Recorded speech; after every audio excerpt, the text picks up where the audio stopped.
There is a kind of woman the West did not know what to do with. Not the widow, not the school teacher, not the preacher's daughter. Those it had categories for, had pews and parlors and polite distances arranged in advance. No. The woman the West could not place was the one who arrived already broken by someone else's decision, carrying children that were not quite hers, wearing a dress that had seen too many days of travel, standing on a platform in a town that had already made up its mind about her before she opened her mouth. Sutter's Bend, in the autumn of 1872, was that kind of town. And Evelyn Marsh was that kind of woman. She had come to be married. That was the agreement, written in letters, signed in good faith, witnessed by a postmaster in a county 2 states east. She had packed what she owned into a borrowed satchel, taken her dead sister's 2 small boys by the hand, and stepped onto a stage bound for a life she had not chosen so much as accepted. Some choices are not choices at all. Some doors open only because every other door has already closed. Evelyn knew this the way a woman knows the weight of a thing she has carried so long it no longer feels like carrying. The man who was supposed to marry her looked at her once, looked at the boys, looked at the satchel, and told her the arrangement was concluded. He said it the way a man cancels a newspaper subscription, without ceremony, without apology, without the decency of lowering his voice. And then he walked back to his horse and rode out of the story as though he had never been in it at all. Evelyn stood on the platform in the October light with $11 and 2 boys and the particular silence that follows a public humiliation in a small town. What happened next was not a rescue. It is important to say that clearly, because this is not a story about a woman being saved. It is a story about a woman who sat down on the wrong porch at the end of a road she had not planned to walk, and a man who saw her sitting there and asked the only question that mattered. Not who are you, not what do you want, not what right do you have to be here. He asked only whether she had rested. And the asking of it, 4 words, no decoration, was enough to change the direction of everything that came after. Some things begin quietly. A door left open. A lamp burning past dark. A man who does not tell a woman to leave and does not tell her to stay, but simply continues doing the work in front of him, as though her being there is a thing he can accommodate, the way good land accommodates water. Without drama, without waste, taking in what it receives and making something of it. The farm at the edge of Sutter's Bend Valley had been called lonely by people who did not understand it. By spring, they would stop using that word. They would stop using several words. And the silence that replaced those words would be, for a town like Sutter's Bend, as close to an apology as anyone was ever going to get. She arrived on a Wednesday. That detail matters, the way small details always matter in stories that do not have much room for decoration. Wednesday, the 4th of October, 1872. The stage from Laramie came in just past noon, raising a thin curtain of dust along the main road of Sutter's Bend, and when it stopped in front of the land office, 3 people stepped down onto the platform. A traveling merchant with a sample case, a young man in a jacket too light for the coming cold, and Evelyn Marsh, who carried a borrowed satchel in one hand and held with the other the linked fingers of 2 small boys who looked at the town with the wide and careful eyes of children who have learned not to expect much. Sutter's Bend was not a large town, but it was the kind of town that noticed things. It had a dry goods store run by a woman named Martha Greer, who kept her ear close to every conversation that passed through her door. It had a livery, a church without a proper steeple, a saloon that opened too early, and a school that opened too late. It had a land office, which was where the man Evelyn had come to marry conducted his business. His name was Gerald Crail. He dealt in parcels, in water rights, in the kind of promises that looked clean on paper and dissolved in daylight. The town knew him well enough to trust him with their transactions, and not much else. Evelyn had corresponded with Crail for 4 months. The letters had been proper and measured on both sides, the way letters between strangers arranging a practical matter tend to be. He had described his holdings. She had described herself, or the version of herself that fit inside a letter. Capable, experienced in household management, accustomed to hard seasons. She had not described the 2 boys in the first letter, and by the time she did, she had told herself the matter was settled and the addition would be absorbed. Her sister had died of a fever in July. The boys, Thomas and Robert, were 6 and 4 years old respectively. Their father was not a subject anyone discussed. Evelyn had taken them because there was no one else, and because some responsibilities do not arrive with a choice attached to them. Crail came out of the land office when the stage stopped. He was a man of perhaps 50, with the kind of face that had once been handsome and had since become merely presentable. He looked at Evelyn with the expression of a man doing a calculation. He looked at the satchel. He looked at the boys, who looked back at him with their careful eyes and did not say anything. The calculation did not take long. He walked to the edge of the platform, close enough for Evelyn to hear him, without the whole street hearing, and he told her that the arrangement could not proceed. He used the word unforeseen. He used the phrase conditions of the original correspondence. He did not raise his voice. He did not appear uncomfortable. He turned and walked back into the land office and closed the door behind him, and that was the entirety of Gerald Crail's role in Evelyn Marsh's life. She stood on the platform for a while. Thomas, the older boy, looked up at her with the particular attention children give adults when they sense that something is wrong but cannot name it. She told him to hold his brother's hand. He did. Martha Greer, who had come to the door of the dry goods store to receive a delivery, observed the scene with the expression of a woman storing information for later use. 2 men at the livery paused what they were doing and then looked away, the way men do when they witness something they prefer not to be called upon to speak about. The stage driver was already turning his team around. The merchant had gone into the saloon. The young man in the light jacket had found whoever he was looking for and disappeared around a corner. The platform was empty except for Evelyn and the boys and the dust settling back to earth. She had $11. She counted it standing there, not because she did not know the amount, but because the act of counting gave her hands something to do while her mind arranged itself. $11 was not enough to take 2 children back east. It was not enough to rent a room in Sutter's Bend for more than a handful of nights. And even that assumed Martha Greer or someone like her would rent to a woman in her circumstances, which was not an assumption Evelyn felt confident making. There was a cousin in Oregon. There had always been a cousin in Oregon, a dim and distant possibility kept at the back of correspondence for emergencies. Oregon was a long way from a platform in Sutter's Bend with $11 and 2 boys and a borrowed satchel. She walked.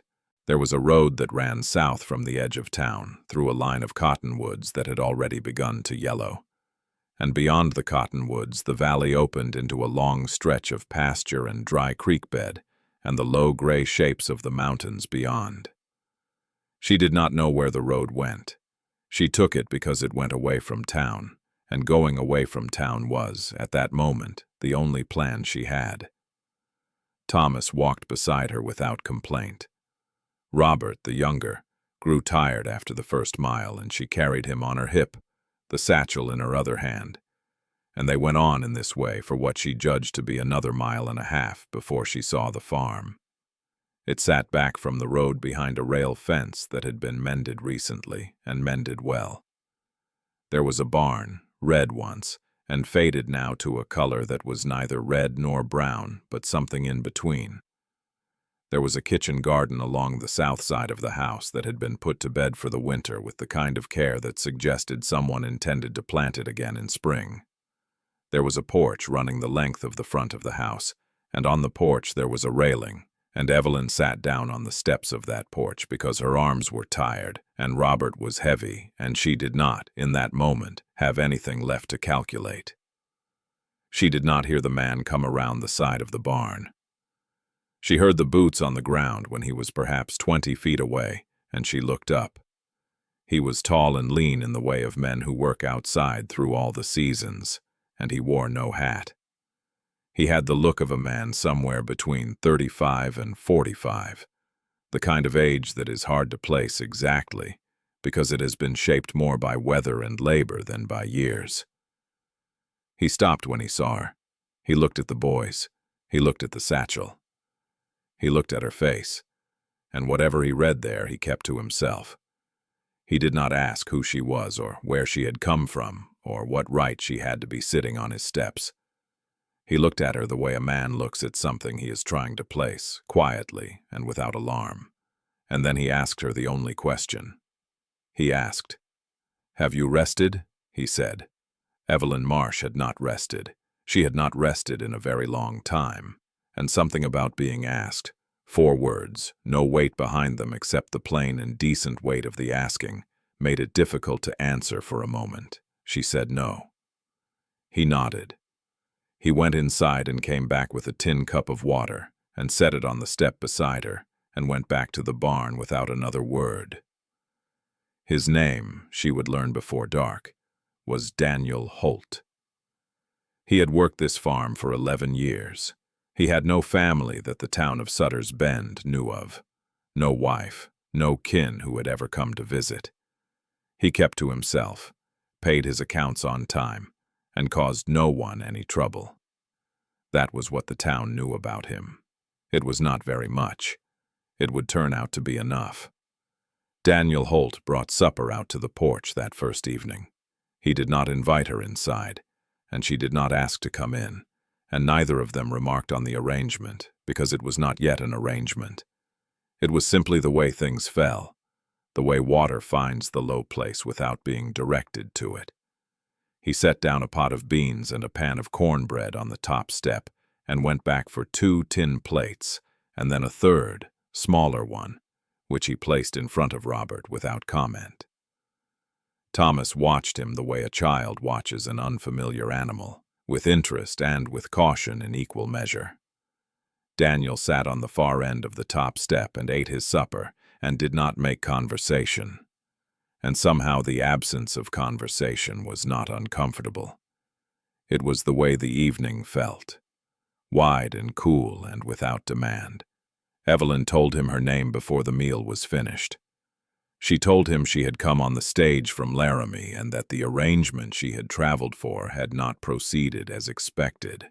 She did not use Gerald Crale's name. She did not describe the platform, or the expression on Crale's face, or the calculation she had watched him perform. She gave Daniel the facts in the plainest language she had, the way a person presents an account that is already settled and does not require sympathy. He listened without interrupting. When she was done, he looked out at the pasture for a moment and then said that the barn loft was dry and had a good wool blanket and that the boys could sleep on either side of her if she did not mind the smell of hay. She said she did not mind. He nodded and took the plates inside, and that was the end of the first conversation. She expected, the next morning, to feel the pressure of it, the need to move on, to make a plan, to present herself as temporary and grateful and not a burden. She rose before light, out of old habit, and climbed down from the loft and found the kitchen unlocked and the stove already holding coals from the night before. She built the fire up and found flour and lard and a crock of molasses and made biscuits, because it was the thing she knew how to do, and because doing it gave the morning a shape. Daniel came in from the barn at first light, stopped in the doorway when he smelled the biscuits, and sat down at the table without being asked.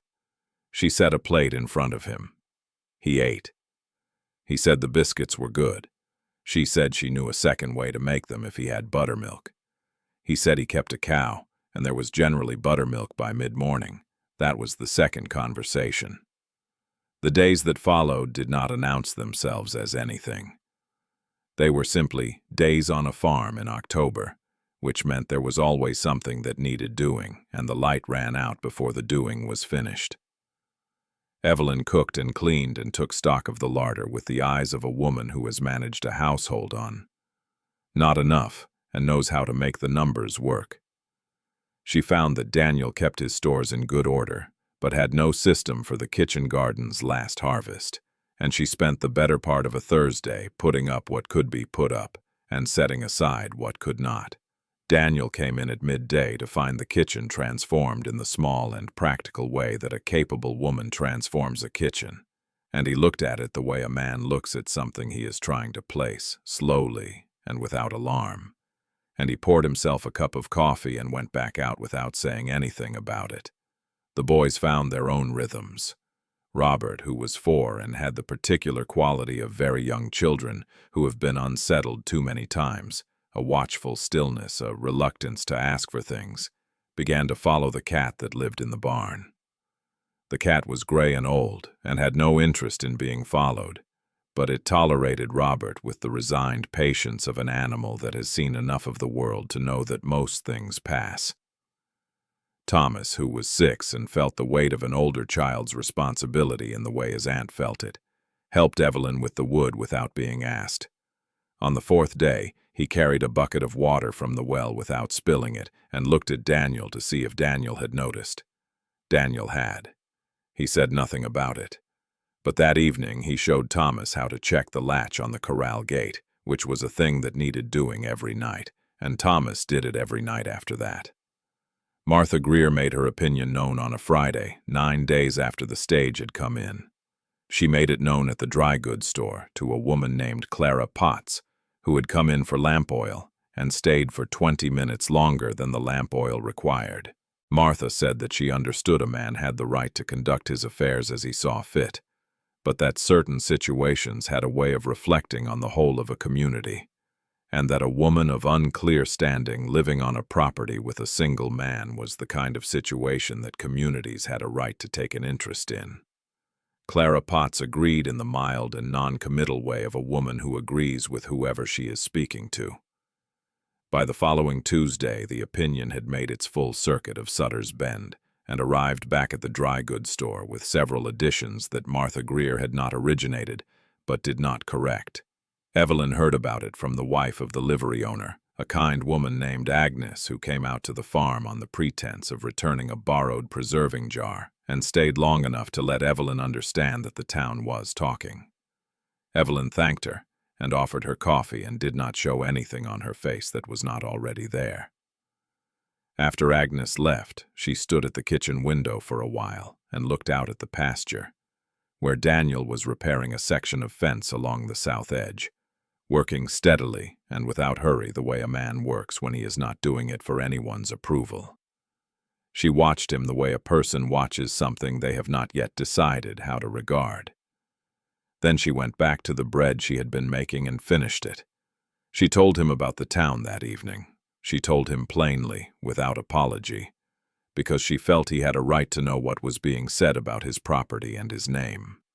He listened with his hands around his coffee cup and his eyes on the table. When she was done, he was quiet for a moment. Then he said that the town of Sutter's Bend had been talking about his property since the year he arrived, and that he had not altered his conduct to accommodate it yet and did not intend to start. He said it without heat, the way a man states a thing he settled for himself a long time ago. Evelyn looked at him across the table. Something in her that had been held at a particular careful angle for 9 days shifted. Very slightly, the way a door shifts when the latch is not quite caught. She did not say anything. She refilled his cup. He said thank you. Outside, the wind moved through the cottonwoods along the road, and the lamp on the table burned steady and did not flicker, and the evening went on in the quiet way that evenings on that farm tended to go, without announcement, without waste, taking its time. October became November the way it does in that part of the country, not gradually but with a single cold night that announces the change and does not apologize for it. Evelyn woke on the 1st of November to find frost on the inside of the barn loft window and Robert curled against her back like a small furnace and the world outside gone white and still. She lay there for a moment before rising, which was not her habit. She was thinking about Oregon. She was thinking about it the way a person thinks about a door they have not yet decided whether to open, with attention but without urgency. Then Robert stirred and the morning began, and she stopped thinking about it. She had been on the farm for 4 weeks. In that time she had learned the shape of Daniel Holt's days the way you learn the layout of a house you live in, not by study, but by repetition, by the sound of boots at a certain hour, by the particular way the back door closed when he came in for the midday meal. He rose before light. He worked the horses first, then the fences, then whatever the land required of him. And the land in November required a great deal. He came in at noon and ate what she put in front of him, and went back out. He came in at dark and ate supper and sat for a while and went to bed. He did not vary from this in any way she could observe. And there was something in the steadiness of it that she had stopped noticing as a thing and had begun simply to inhabit. The way you inhabit a rhythm without deciding to. The railing on the east side of the porch had been loose since before she arrived. She had mentioned it once in passing on the 2nd week, not as a complaint, simply as an observation, the way a person names a thing they have noticed. She had not mentioned it again. On a Thursday, in the 3rd week, she came out in the morning to find it repaired. The new wood still bright against the weathered gray of the older boards, the joins done carefully and without haste. Daniel was already at the barn. She looked at the railing for a moment and ran her hand along the new wood, and then went inside and made breakfast, and did not say anything about it when he came in. He did not say anything about it either. Some things do not require acknowledgement to be understood. It was Agnes, the livery owner's wife, who first told Evelyn about Gerald Crail's interest in the water rights. Agnes came by on a Tuesday with a length of good wool she said she had extra of and could not use, which was a kindness dressed as practicality. And over coffee she mentioned that Crail had been speaking to several of the valley farmers about purchasing the creek rights along the south pasture. The creek that ran along the south edge of Daniel's land was the only reliable water source for 3 properties in that stretch of valley. Without it, the farm would work in wet years and fail in dry ones. Agnes said this carefully, watching Evelyn's face. Evelyn said she appreciated the information. She meant it.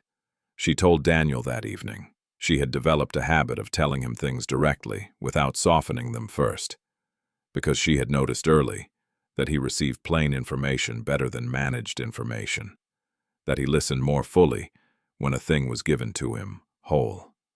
He sat with it for a while, his hands around his cup, the lamp between them on the table casting its steady light. He asked how she had come to know this. She told him about Agnes. He nodded slowly, not surprised. The way a man is not surprised by a thing he has half expected. He said that Crail had approached him once before, 2 years prior, and that he had declined then, and his position had not changed. There was no particular edge in his voice when he said it. He simply said it, and the matter appeared to him to be settled. Crail came to the farm on a Saturday morning, 3 days later. Evelyn saw him from the kitchen window, riding up the road with the particular bearing of a man who believes his arrival is anticipated. Daniel met him at the gate. She could not hear what was said, but she watched the shape of it through the glass. Crail talking with the loose and expansive gestures of a man making an offer he considers generous, Daniel standing with his hands at his sides and his weight even, not moving much, listening the way he always listened, completely and without performance. After a few minutes, Crail changed his approach. His gestures became less expansive and more pointed.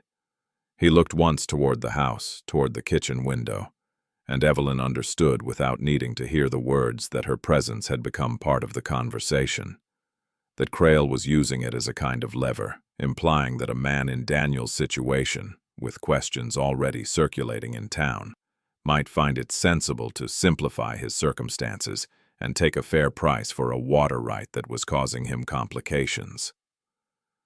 Daniel's response was not long. He said perhaps 4 sentences. His posture did not change. He did not step forward and he did not step back. When he was finished speaking, he opened the gate and held it in the way a man holds a gate for a guest who is leaving. And Crail looked at him for a moment with the expression of a man recalibrating, and then he turned his horse and rode back down the road.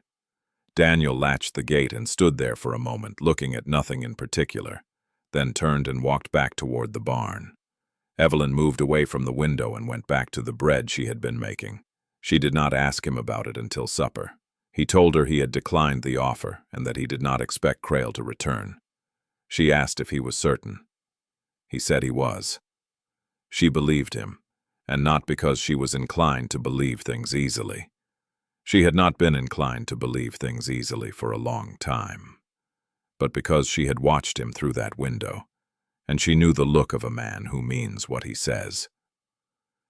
It was not a common thing, but it was not as rare as she had once thought. The town began to shift in the quiet way that small towns shift when the person they have been discussing fails to behave as expected. It was not a dramatic revision. No one came to Evelyn and said they had been wrong. Martha Greer did not close her mouth on the subject permanently, but the tenor of it changed. Clara Potts mentioned to Agnes that it seemed the Holt farm was being well kept this season. A man at the feed store nodded to Evelyn when she came in for lamp oil, and did not follow the nod with the particular kind of silence that had followed it in October. It was a small change, the kind that is almost invisible unless you have been paying attention to what came before it. Evelyn had been paying attention. She noticed it the way she noticed the new wood on the porch railing, without comment, with a kind of quiet registry, the way a person notes that a thing has been set right. It was Robert who said it first. He was 4 years old, and he said things the way 4-year-olds say things, without calculation, without awareness of weight, simply because the word was there and it fit. It was a Tuesday morning in the 2nd week of November, and Daniel had come in from the barn with a piece of leather harness that needed mending, and sat down at the kitchen table with his awl and his thread, which was a thing he sometimes did in the mornings when the outdoor work required waiting on the light. Robert climbed onto the bench across from him and watched him work with the focused attention that very young children give to the operations of their hands. After a while, Robert said something, quietly, and without looking up from the harness, and the word he used was not Daniel, and it was not Mr., and it was not Sir. Daniel's hand did not stop moving. He did not look up. He did not correct the boy, or acknowledge the word, or give any outward sign that he had heard it at all, but his hand, for just a moment, slowed on the leather, the way a man's hand slows when something reaches him that he was not expecting and does not know yet where to put. Evelyn was at the stove and heard it and did not turn around. She stood with her back to the room and kept her hands on what she was doing and breathed in a slow and deliberate way. Some things are too large for naming. Some things arrive without asking, and the only correct response is to let them settle without disturbing them, the way you let a bird land on a fence rail without moving toward it. She heard Daniel resume his work on the harness. She heard Robert slide off the bench and go back to wherever he had been going. She turned around and the morning continued as mornings on that farm continued, quietly, with purpose, without announcement. She had written to the cousin in Oregon in the last week of October. The letter had gone out on the stage and she had received a reply in the 2nd week of November, which was faster than she had expected, and suggested that the cousin had been expecting to hear from her or something like it. The letter was warm and practical in the way of a woman who has managed her own difficult seasons and does not romanticize the hardship of others. There was a room, the cousin wrote. There was work nearby for a capable woman. The boys would be welcome. She should come before the mountain passes became unreliable, which in a hard year could be as early as the 1st week of December. Evelyn read the letter twice at the kitchen table, and then folded it and put it in the pocket of her apron and went on with the day. She did not tell Daniel about the letter immediately. She was not certain why. She told herself it was because the practical details were not yet settled, because she needed to think about the stage schedule and the cost of the passage, and whether $11 plus what she had set aside from the household money she had been given for supplies would cover the fare for 3. But that was not entirely the reason. The other reason was harder to name, and she was not sure she wanted to name it, because naming it would require her to look at it directly, and she had not yet decided she was ready to do that. She carried the letter in her apron pocket for 3 days. She was aware of it the way you are aware of a stone in your boot, not always, but whenever you put weight on it.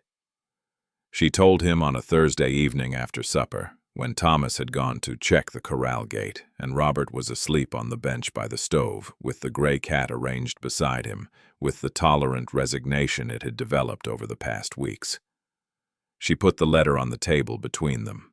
She did not explain it before he read it.